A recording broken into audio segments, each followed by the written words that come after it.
एक दिन एउटा सानो केटाले आफ्नो हजुरबुवासँग क्वेसन गरेछ कि हजुरबुवा मान्छेहरू चाहिँ कहिले खुसी र कहिले दुखी किन हुन्छन् भनेर हैन। हजुरबुवाले चाहिँ उसलाई तुरुन्तै आन्सर नदिनु भएर एउटा बगैँचामा लानु भएछ, जहाँ चाहिँ हजुरबुवाले दुईवटा बिरुवाको स्याहार सुसार गर्नुभएको थियो। त्यो दुईटा बिरुवा मध्ये एउटा चाहिँ हरियो राम्रो र फुलेको थियो हैन, अनि अर्को चाहिँ सुक्दै गइरहेको रहेछ कि। त्यो देखेर केटाले चाहिँ आफ्नो हजुरबुवालाई सोधेछ फेरि दुवै बिरुवालाई चाहिँ एउटै माटो, एउटै पानी र एउटै घाम मिलेको हो नि, फेरि यो फरक चाहिँ किन हजुरबुवा भनेर फेरि सोधेछ।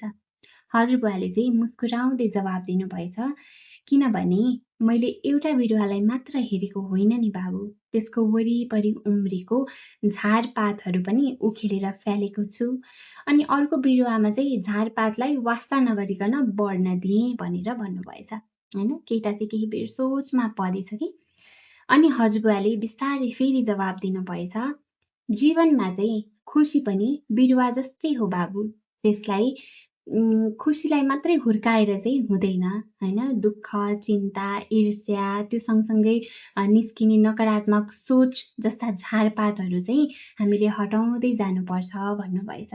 जसले आफ्नो मनको झारपात हटाउन सिक्छ उसको जीवनमा चाहिँ खुसी बढ्दै जान्छ भन्ने हजुरबुवाले जवाब दिनुभएछ। र यो कथाबाट मैले सिकेको लेसन चाहिँ के हो भने खुसी पाउने रहस्य भनेको चाहिँ धेरै कुरा जोड्नुमा होइन कि कहिलेकाहीँ होइन मनभित्रको अनावश्यक कुराहरूलाई हटाउनु पनि रहेछ भन्ने कुरा चाहिँ मैले सिकेँ। तपाईँको मनमा भएको एउटा झारपात चाहिँ के होला त जसलाई तपाईँ उखेलेर फ्याल्न तयार हुनुहुन्छ? कमेन्ट गर्नुहोला र यो स्टोरीबाट सिक्नु भएको मैले सिकेको भन्दा फरक लेसन के हुन सक्छ त्यो पनि कमेन्ट गर्नुहोला।